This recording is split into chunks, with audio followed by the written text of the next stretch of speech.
राष्ट्रीय स्वास्थ्य मिशन के तहत काम करने वाले संविदा स्वास्थ्य कर्मचारियों ने एक बार फिर सिलसिलेवार विरोध प्रदर्शन शुरू कर दिया है। सबसे पहले शुक्रवार को संविदा स्वास्थ्य कर्मी संघ मध्य प्रदेश के बैनर तले ज्ञापन दिया। इसके बाद 16 सितंबर को भोपाल कूच करने की तैयारी जारी है।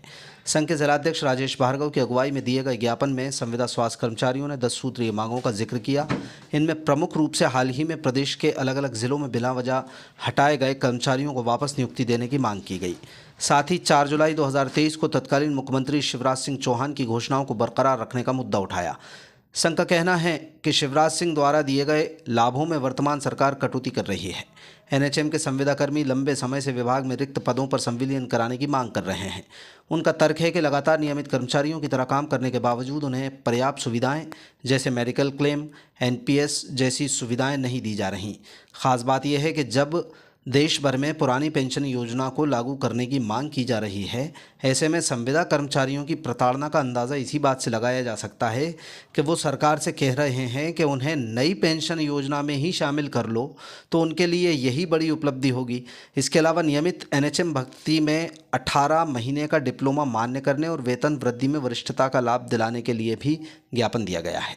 देश के प्रांतीय आह्वान पर एनएचएम के संविदा स्वास्थ्य कर्मचारी संपूर्ण मध्य प्रदेश में अपनी लंबित मांगों के साथ साथ जो एनएचएम ने अन्यायपूर्वक जो हमारे साथियों को निकाला है, 7 सीएचओ को निकाला है, बीपीएम को निकाला है, बीडीएम को निकाला है, निरंतर तानाशाहीपूर्ण रवैया अपनाया जा रहा है। और जो हमारे माननीय पूर्व मुख्यमंत्री शिवराज सिंह चौहान जी ने हमको जो सौगात दी थी 4 जुलाई 2023 को, उसकी कटौती की जा रही है। हम ये चाहते हैं, हम कोरोना वॉरियर हैं, हमने सेवा के क्षेत्र में कभी कमी नहीं रखी, ना हम हड़ताल करना चाहते। हमारा उद्देश्य ये है कि सरकार हमारी मांगों को सुने, समझे। निश्चित रूप से जिन साथियों को निकाला है उनका पक्ष नहीं सुना गया। किसी भी मुद्दे पे उसका समाधान, उसको पक्ष रखने के लिए मौका देना चाहिए। साथ में ना ही हमारे पास एनपीएस की सुविधा दी गई, एनएचएम में कटौती कर दी, सपोर्ट स्टाफ को वापस लेना चाहिए, निष्कासनों को वापस होना चाहिए, मेडिकल क्लेम नहीं है। आज हम कर्मचारी कहाँ जाएँ? इतने साल के 20-20 साल की सेवा दे रहे हैं, निश्चित रूप से अन्याय है। जिले में कितने साथी निकाले गए हैं? संपूर्ण गुना जिले में 600 कर्मचारी हैं। पूरे प्राणपण से उन्होंने सेवाएं दी हैं, दे रहे हैं, सुदूर क्षेत्रों में भी जा रहे हैं। निश्चित रूप से हमारी बहनें एएनएम हो, आशाएं हो, चाहे हमारे बीपीएम हो, हर कैडर अपनी सेवाएं तत्परता दे रहा है। चाहे मलेरिया विभाग हो, टीबी विभाग हो, चाहे सीएमएचओ कार्यालय हो, बीपीएम हो, सब जगह अपनी सेवाएं निश्चित रूप से दे रहे हैं।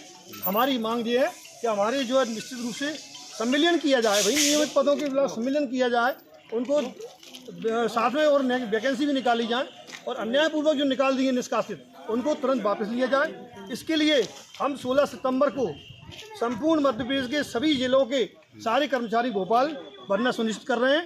निश्चित रूप से शासन प्रशासन को हमने सूचना दे दी है, इसके लिए अवगत करा दिया है। हम ये मांग करते हैं कि हमारे अन्याय को दूर किया जाए। आज किसे ज्ञापन सौंपा है? आज हमारा ज्ञापन माननीय सीएमएचओ महोदय, माननीय कलेक्टर जी को, माननीय एडीएम जी को, साथ में सिविल सर्जन जी को हम दे रहे हैं। निश्चित रूप से हम यही प्रार्थना करते हैं सबसे कि हमें वो शुभकामनाएं दें, हमारे नियमित कर्मचारियों को सम्मिलन किया जाए, निष्कासितों की वापसी की जाए। हम सेवाभावी लोग हैं, पुनः कहते हैं कि हमारा हड़ताल करना मकसद नहीं है। निश्चित रूप से हम इसमें सेवा में लगे रहेंगे। क्या नाम है? मेरा नाम राजेश भार्गव है, संविदा जिला अध्यक्ष गुना।